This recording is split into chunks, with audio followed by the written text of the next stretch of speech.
Chonadi chimamasula, chonadi chimamasula, chonadi chimamasula, chonadi chimamasula, chonadi chimamasula, chonadi biliva chimamasula, chonadi chimamasula, chonadi chimamasula. Ndulandile nokondedwa omvera konse kumene muli, heneleke ichale mtumiki wanu believer lelo pa 28 July 2025 yona tili kumapeto kumalechereche tikukwangula tikuomba nkora endi tikuchita mupasa. Mwana Mulungu, buku la Yona tadalitsika. Wiki ino kuyambira lero mpaka na Friday tikhala tikuomba nkora tikukwangula tikusesa. koma pazimene Mulungu andisenzetsa mu wiki imeneyi ndikuwaona masiku 5 wanso kundichepera, koma tichita mupasa. Believer, mondilole kuti unsabu topiki today, kuona mtima. Tikamanena kuti kuona mtima, tifuna tikambedza chilungamo. Munthu amene mwaiye muli chonadi. Believer, pali minofuru apa. Mondilole bwanji tichitenga tabwera mbuyo pang'ono chapter 1 verse number 3, kuona mtima. Verse number 3, Mulungu akunena kuti koma Yona ananyamuka kuti athawire ku Tarisi kuzemba Yehova, ndipo anatsikira ku Yopa. Napezako chombo chomuka ku Tarisi, napereka ndalama zake, natsikira mmenemo kuti apite nawo ku Tarisi kuzemba Yehova. Tipemphere. Mulungu wabwino, Mulungu wa mphamvu zonse, odzala ndi kukoma mtima, endi kulibe wina ofanana, sadzapezeka ngati timakukondani Jehova. Tili pamaso panu, mutilankhulenso,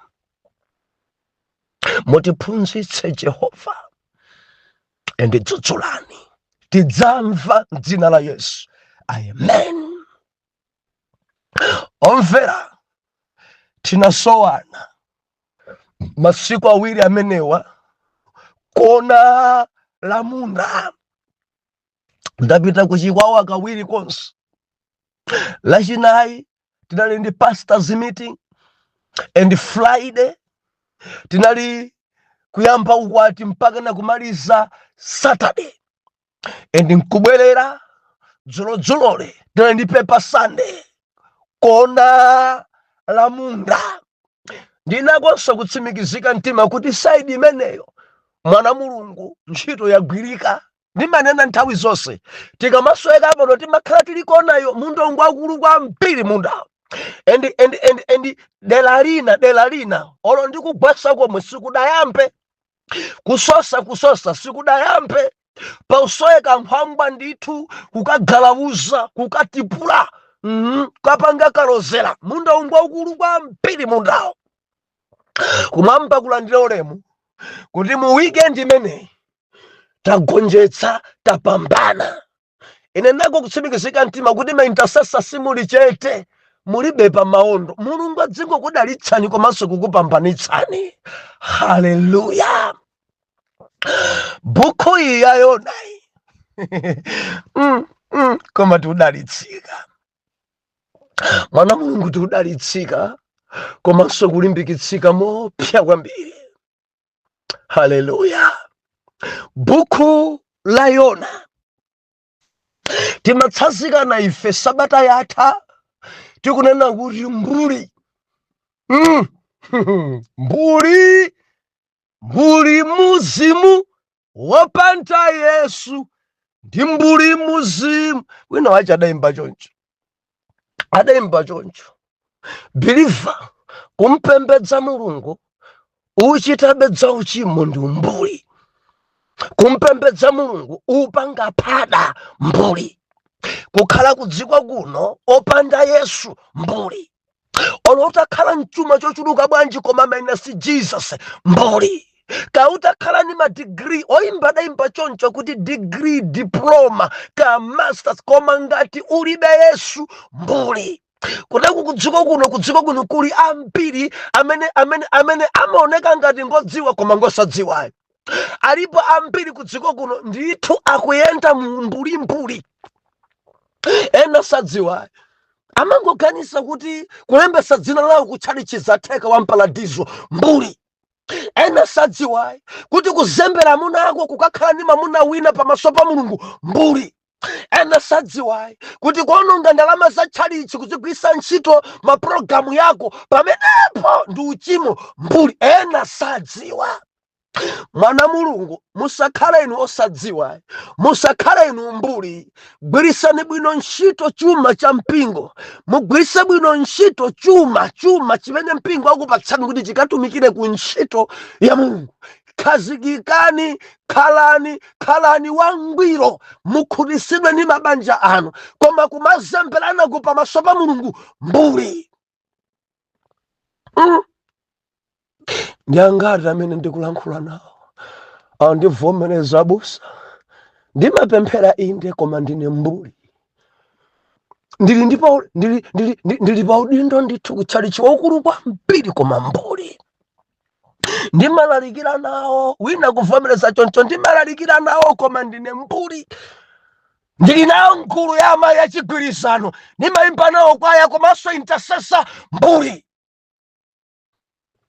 Mbuli kunsakaniza Yesu ndi dzimafano ndiwo mbuliwo.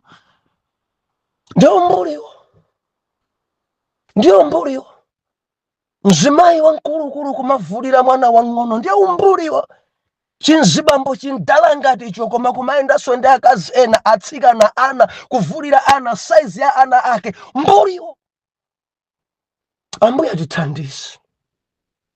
Mwana Mulungu, msabata inoyo Mulungu andisenzesa akarundu.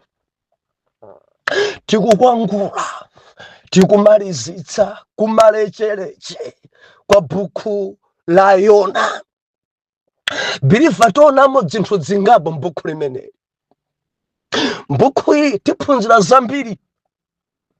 Timafuna kuti timvetsetse. Tifike poimvetsetsa chifukwa makomenti na manduzo na kuti abusa buku la Yona apa ndiye ndaimvetsetsa kwambiri. Ena mana kuti abusa ndayambanso kuiphunzitsa kuchechi chifukwa kalero ninkangoiwerenga tsiku limodzi kuyimaliza koma sindinkalimvetsetsa. Pano ndiye kuti ndikulimvetsetsa kwambiri. Ndikutsimikizireni kuti wiki inoyo ndi imene muimvetsetsenso kwambiri kuposa mawiki 5 amene takambirana mbuyowa. Ngati mukundilondola wiki ino nja number 6 tiphunzira buku limene la Yona. Chapter 1 tinachiphunzira mawiki awiri. Chapter 2 wiki imodzi. Chapter 3 wiki imodzi. Chapter 4 wiki imodzi. Kuphatikiza bwa mawiki 5. Kuomba nkora lero wiki number 6. Tikusanthula, tikufukula buku la Yona. Ino ndi wiki number 6 koma zapita zache 4 zokha. Haleluya. Lelo tukutenga mutu onena kuti kuona mtima mpamene tifuna tipafukule pamenepa. Tingalimvetsetsa bwanji tichita mbali nayi onga ngati Bible study. Eni ndikufuna ndikupempheni kuti pangani apply zimene tupanga panozi ku mabuku onse amene mmawerenga. mudziwa lipo anthu amati kuwerenga buku koma osaimvetsa, kuwerenga passage koma osaimvetsa, kumaliza buku lonse mwina ya Samueli koma osamvetsa kuti kodi mmene mukhale chinde ena ngakhale kupeza uthenga osamupeza uthenga koma mutawerenga Bible. Believer, I believe kuti mundimvetsa ndipo ndikuyenda limodzi ndi wina. Mu wiki inoyo tifuna tilimvetsetse, mu wiki inoyo pali zinsinsi, mu wiki inoyo Mulungu atipatsanso akatundu, mu wiki inoyo kuli minomfu tinenepa. Haleluya. Tikamanena kuti kuona mtima, mtumiki amene Yona tikuntchula bwanji kuti ngoona mtima? Ndimafuna muzindikire chinthu ichi. Number 1, amene adalemba buku la Yona ndi Yona. Ngakhale makomentari ena amanena kuti sakudziwika kwenikweni koma ndili ndi umboni. Adalemba buku limeneli ndi Yona mwini. Ndipo madala Yonawa pamene tinkayala maziko timanena kuti mkulu uyuyu ndi mtumiki mmodzi mwa atumiki ang'onoang'ono according ndi Bible. Ndi mneneri inde koma ndi mneneri gulu la aneneri ang'onoang'ono. Believer, pali aneneri akuluakulu kuchokera bwana Yesaya, Jeremiah aja amene aja ndi akuluakulu mpaka na kudzafika Danieli. Koma kuchokera Danieli kutsika musimu amatchedwa kuti aneneri ang'onoang'ono. And Pastor Yona, neneri Yona ali mgulu ya aneneri ang'onoang'ono. Haleluya. Tikunena kuti mkulu ingoona mtima chifukwa chakuti adalemba ndiye bukuli. Polemba buku limeneli sakubisa kanthu. Sakubisa. Tinawerenga dala verse number 3. Mulungu antuma chapter 1 Mulungu antuma Pita ku Nineve, adamuuza Pita koma iyeyo polemba ekha akuchita kunena kuti ndidathawa, ndidazemba. Malo mopita ku Nineve ine ndidatsikira mpaka na kufika kudoko ndikukwera chombo chopita ku Tarisi. And cholinga changa chofuna kunzemba Jehova, kuthawa Jehova chifukwa ku Nineve ko sinkafunako. Akulemba yekha zimenezi mwana Mulungu, akulemba yekha Yona mkulu uyuyu ngona mtima. Kodi mukudziwa na Mulungu anthu akhoza kulemba za anthu ena, zoyipa za anthu ena, zofoka za anthu ena, koma zawo sangalembe. Kudziko kuno kuli anthu amakonda kunena za ena, amakonda kulankhula za ena, amakonda kuyipitsa za ena, amakonda kunyoza za ena, koma pa iwawo sangadzinyoze, pa iwo amangonena zabwino zokhazokha. Haleluya. Believer, akuluakulu akalewa ine nkamacheza nawo kuyambira ndili mwana. Pakati pawo sipamaoneka kuti padali munthu bululu kapena kuti opanda nzeru ku sukulu sapezekayi. Mudzapeza lesa kamanena nthawi yathu ine ni makhoza number 1, nthawi yathu ine de number 2, nthawi yathu amangonena zabwino zokhazokhazo. Banja ine nkhani ya mabagera padali pamene nkaneme kumenya kugwesa basi, kumenya kugwesa basi. Sanena zofoka zake zakale, sanena kulephera kwake kwakale. Aliyense amaoneka ngati adali number 1 ku sukulu, aliyense ankaoneka ngati adali wamphamvu kwambiri nthawi yake, aliyense ankaoneka ngati adali wofunidwa kwambiri nthawi yake. Sanena mmene adalili wofoka, aliyense amangonena zabwino zonuna zokhazokha zimene iye adalidzana. Yona kundidalitsa, safuna kudzika pamwamba, safuna kudzika ngati osafoka. Akunena chimene iye adali, akunena mmene adayendera Mulungu, akunena kufoka kwace. Ichi chitimati choonadi, kuona mtima. Pali chilungamo apa. Yona kunenetsa akuluakulu ineyo ndidathawa, akuluakulu ineyo ndidazemba, akuluakulu ine ndidakumana nazo. And Yona achita ulemba ekha. Believer, tikutsimikizira zoti Yona yadalemba ekha chifukwa adamezana ndi nsomba ndiyeyi. Zochitika m'mimba mwa nsomba iyeyi adadziona ekha, adadzilemba ekha. Zoti ndinkapemphera believer wina angalembe, wina ngalembe kuti Yona nkapemphera mimba asaliye. Haleluya. Ndekuti tikutsimikizira kuti olemba buku limeneli ndi Pastor Yona, chifukwa akunena zimene zidachitika m'mimba, kupemphera kwake kwa m'mimba, kugonja kwake ali m'mimba. Akunena ekha kuti ndakhala masiku 3 ekha kunena zimenezi. Wina wakuntunda zimene sangazidziwe, wina wakumbali izizi sangazidziwe. Akunena ekha Yona. Mukutha kuona mtima kumene Yona kufotokoza chapter 1 tikamene ndikuona mtima akufotokoza mbonaona, mikwingwirima, maesero zimene Mulungu adachita pa nyanja.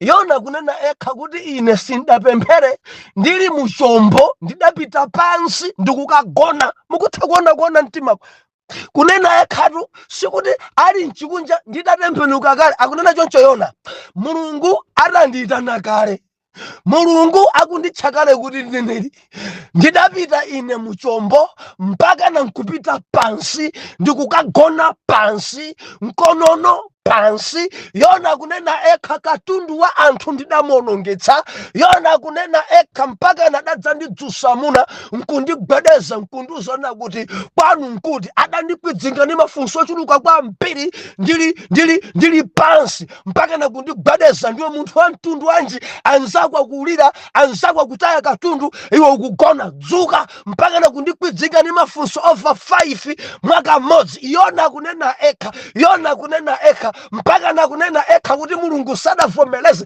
Amuna dena mtima ofuna kandisiya pa mtunda, koma Jehova sadavomereze mpaka na ndidavomereza kuti mundiponye m'madzi. Achifundo adalipo ndithu kuti akanatha kandisiya pa mtunda, koma kumamba sadalole. Madala awawa ngoona mtima pa ulemba zinthu zawo.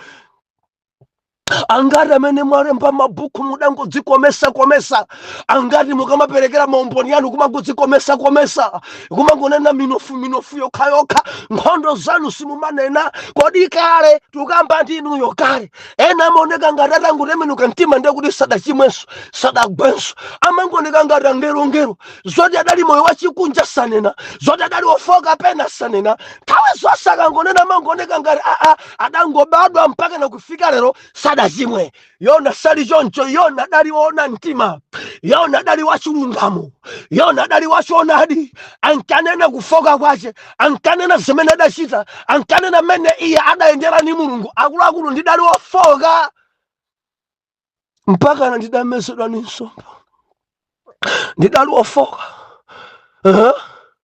Zamphamvu zace akuzinena. Atandituma kuti kalalikire ulendo wachiwiri, ndidapita ndikalalikira. Dauyenda mudzi kamodzi kokha, anthu aja adalapa. Atangolapa anthu aja inenso ndidafoka. Mukutha kuona mene akulemba ana Mulungu.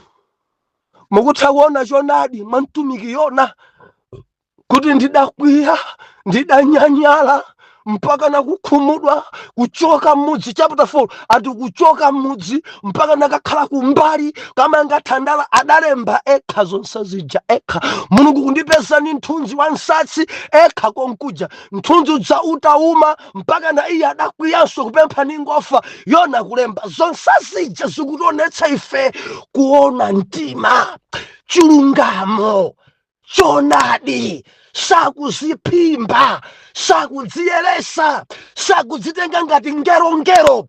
Akuiuza dziko. Ndidali wofoka, maganizo anga ndi a Mulungu ngosiyana, mtima wanga ndi mtima wa Mulungu ngosiyana. Ndidali woyipidwa ndi kulapa kwa Nenevi, ndidali woyibeliva. Tiphunzire kwa mtumiki Yona, tiphunzire kwa mtumiki Yona. Mudziwa nthawi zina maumboniwa amalimbikitsa, nthawi yake ndikumbukira ndikamafotokoza umboni wanga ndimanena kuti munthu ineyo mchisomo, chifukwa cha umphawi kukulukutika, ndimanena kuti banja ndativuta. Mpaka na ena manena kuti ukwatire mkazi amene ungampezeyo ukhale naye limodzi, and ukampasa mimba achita ngati akunyanyalira. Ndi akakunyanyalira amene untenga khale mkazi wako. Haleluya. Mutswa zinachitikadi zimenezo, zinachitikadi. Nzeru zakudzikwa adandusa choncho. amene mkazi ndankuna kwamba khala naye mopanda dongosolo mimba idabweradi. Bambo kachi atamva zimene zidati bwa olonga khale wampasa mimba koma sukumtenga, adantenga ni mimba yomweyo kukamukwatilisa kunchalo uku chakunchesi ndi wina wa Golosale. Nimakhandula nkhola zimenezi, wina wa Golosale kantini iti wamudzi sikuti olemera kuti bola kantini kansiya kumeneko ndi kwathu kwa Mgabu kuchikwawa kutalitali koma wa mimba. Haleluya. Chomvesa chisoni mwana uja kubadwa, mwana ujaso nkurani nkupitirira banja jaso ndani idata. Ndena ka abusa musamanene zimenezi mukhoza kuwafokesa anthu. Believe ndikumene ndachokera kaya, ndikumene tidachita kuita ni donga Paulo, ndikumene tachokera kaya. Haleluya. Ndimafuna nene kudziko mukudziwa kuli anthu ena ndithu makhala ngati angelo oti sadachita chilichonse.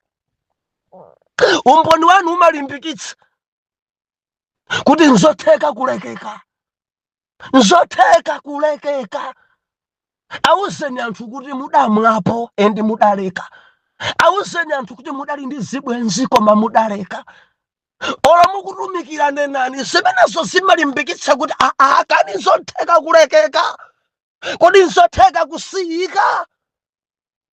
Ndikulamphanda amayi ambiri amakhala ngati kuti mamuna amene ali nayeyo adayamba ndiye moyo mpaka napano, zoti mamuna amene apanga nayo kwati ngwa nambala 7 sanena ine ndidali wadzisunga, ine muchinamwali changa ndakulira ndili kumpanda sindali kuyenda olo ndili kusukulu olo ndili ku college zina zinsomuka yankha.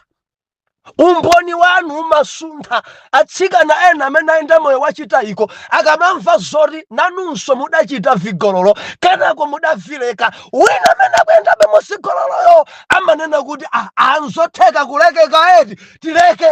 Nenani kuti mudatambapo, nenani kuti mudaulukapo, mudali mfiti. Nawo chifukwa chakuti ufiti udakuyipirani ambuye adakuyitanani ndekuti mfiti zonse zimamvesa kuti ufiti ngotheka kulekeka.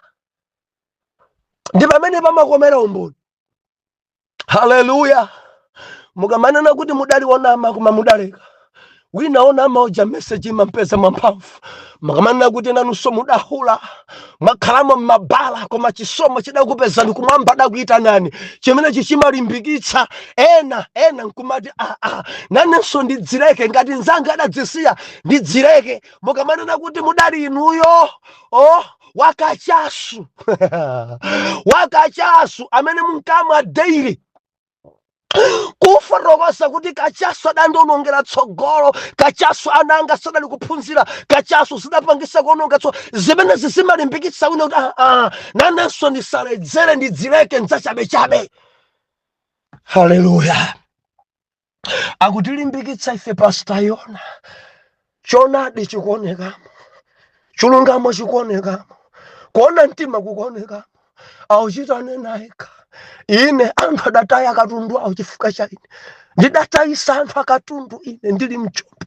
Akadakhala wina akadangolemba dzonuna zokhazokhazo sakadanenanso kuti ndidathawa, sakadanenanso kuti ndidali pansi ndidachita kudzusidwa kuti ndipemphere, sakadanenanso kuti ndidanyanyala ndidakwiya mpakana ndidakamanga kunja kwa mudzi kathandala, sakadanena. Akadangonena zonuna zokhazokha. Believer amvera zofoka zako chifukwa siwofoka ya ukamasinena kuti ndidatulukamo ndi good news, ndi uthenga wabwino kwa ena. Ukamanena kuti ndidaleka, ukamanena kuti ndidachokamo ndio dzifotokoza kuipa kwasemenezo. Ndidachokamo chifukwa zinkandizunza, ndidachokamo muziwerewere ndidali kapolo kumangozembera munanga kuzembera munanga kana ndidachokamo mukapolo chifukwa ndinkazembera akazanga, ndalama pa nyumba zinkasowa, yenchere eneni kusowa, yolipirana school fees kusowa, uhule si zinthu. Ndidachokamo zimenezi zimalimbikitsa mahule ena achokemo. Tikukwangula mwana Mulungu pofuna kulimvetsetsa buku la Yona. Talimvetsa apa tifuna kuti tilimvetsetse. kama wiki ino ndili ndi dzinthu mwasanga kwambiri mafuna ndikuzenechi pofuna kulimvetsetsa bukuli tikusweka kuti tisanthule bwino. Ndimanena kuti timakhala ni mafunso yo oyifunsa baibulo dere kuti tikhoza kufunsa chapter number buku lonse la Yona ndikuyipanga yonse ndikuyifunsa mafunso chapter 1 mpaka na chapter number 4 pofuna kumvetsetsa. Inuyo mukhoza kumafunsa mafunso amenewa olo chapter chimodzi cha buku lonse mene mukuwerenga. Mungu panga apply knowledge mene pa mabuku onse mene muwerenga. Mundimva belief ndikunena ndi ena mene muli ni njala ndi chidwi chofunitsitsa kulimvetsa baibulo pali chinsinsi tingalimvetse bwanji baibulo. Chinthu choyambirira before kuwerenga baibulo yo ino mukena kuti mupemphere. Mundimva mupemphere kuti Mulungu akupatseni mzimu wa alembi.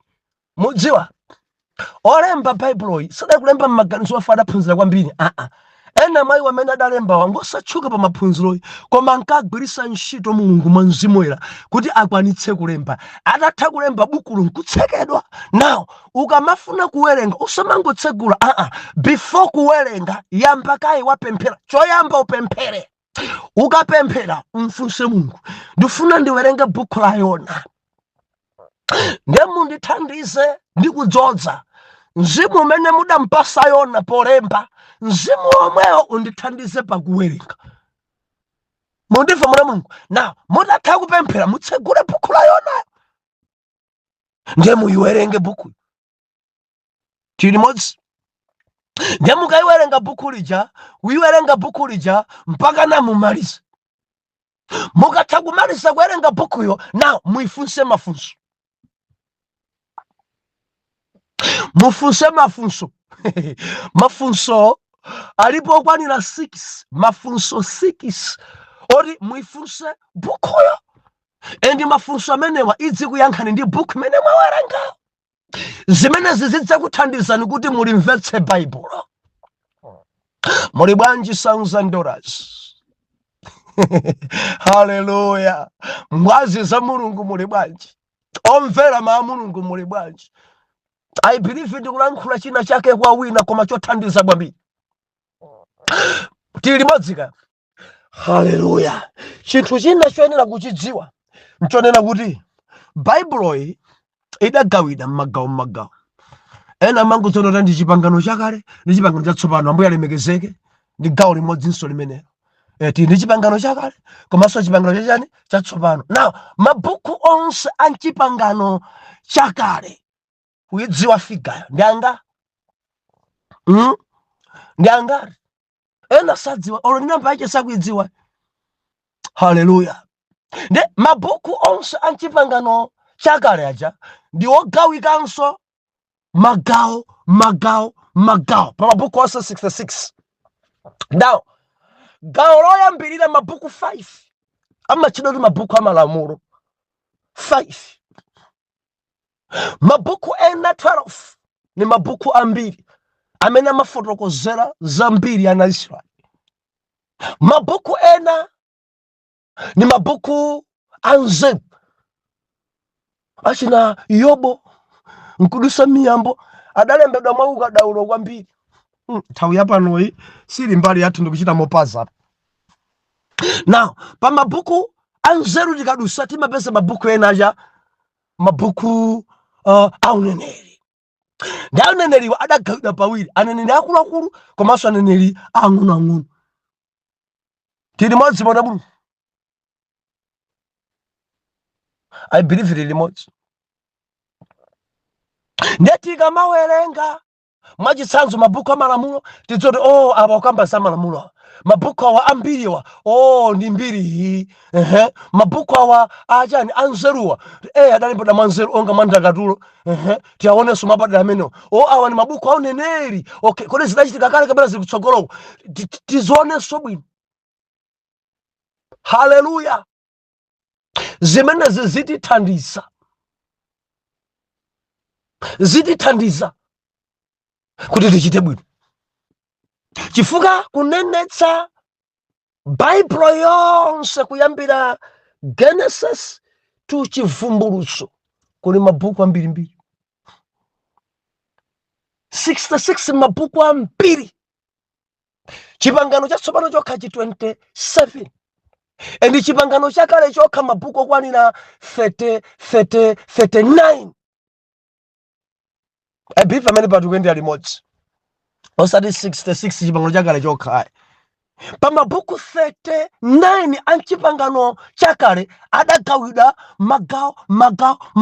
Komanso mabuku awawa 27 nawonso ali magawo. Tili mabuku ajani machana kuti uchani uthenga wabwino mchipangano chatsopano menechi ndiye kuli mabuku imodzi yokha ya church history. Now tili ndi bukunso makalata a Paulo okwanira 13.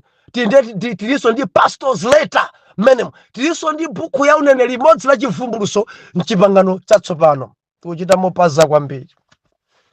Now tikamafuna kuti tilimvetse Bible tati tikuomba nkotatu tikukwangula kulimvetsa Bible.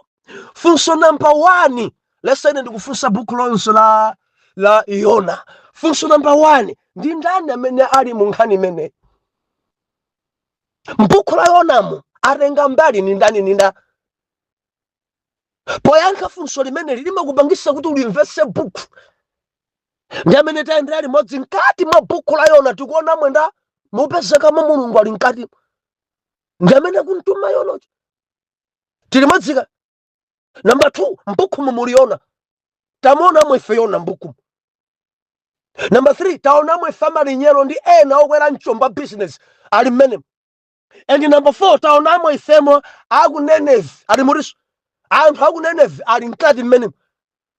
Kuyambira chapter 1 mpaka na chapter number 4 tikuona ife mmene mwatenga mbali okwanira ngati alipa ngati 4.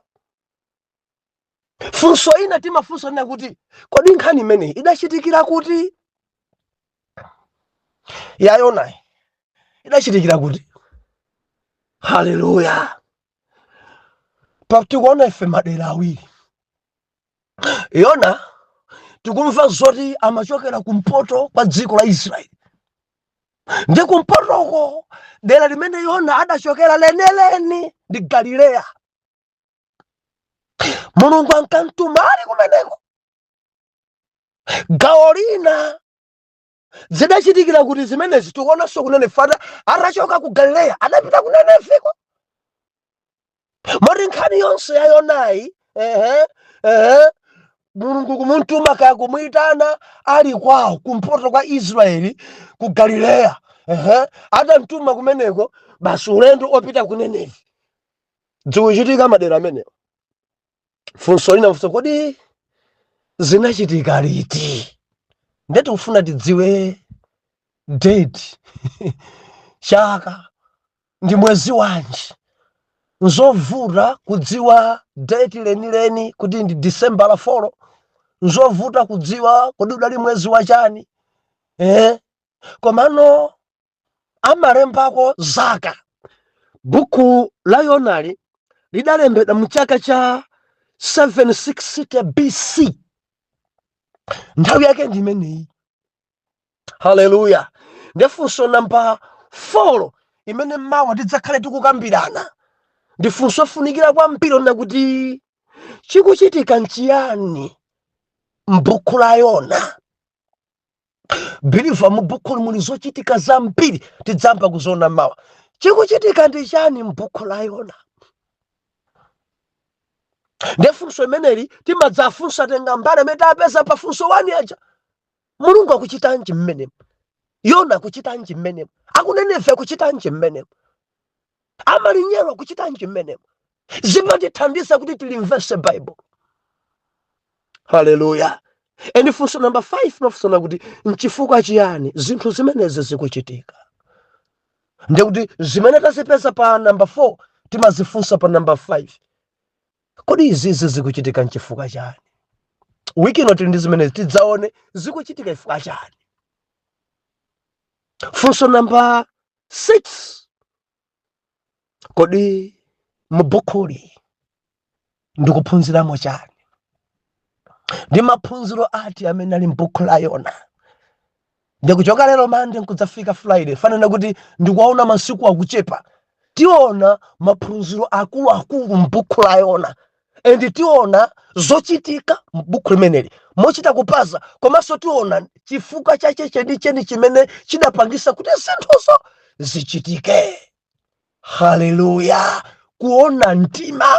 Believer, Yona mtumiki adali woona mtima, adadzulula chimene iye ali, adadzifotokoza kuti kale ankarani, adadzifotokoza kufoka kwache, adadzifotokoza kunyanyala kwake, adadzifotokoza Yona kuti adathawa kukhala woona mtima, kukhala wachilungamo, kukhala wachilungamo. Tilimodzika kumanena choonadi osamangoti phimba ine chibadwe changa amunanga ndi omwewa mukayanga. Kunena choonadi chifukwa umboni umalimbikitsa ena. Mundilondole mmawa. Atate m'dzina la Yesu. Zikomo. Tili kumapeto Mulungu kwa buku limeneli. Endine ndikudziwa kuti mawu akumapeto amamangirira. Jehova mupitirize kumangirira. Mwatilankhula, mwatichenjeza. Mwana wanu uyu choonadi mwa iye mulibe. Mwana wanu uyu moyo wache wakale amangoziphimba. Mwana wanu uyu Jehova munthandize kuti chilungamo choonadi kuona mtima kukhale pa iye, kuti umboni wake akamanena kuti adasintha zilimbikitse dziko kuti nzotheka kusintha. Muchita zimenezi Mulungu polemekeza dzina lanu. Mwa Yesu Khristu tonse tiyankhe kuti amen and amen.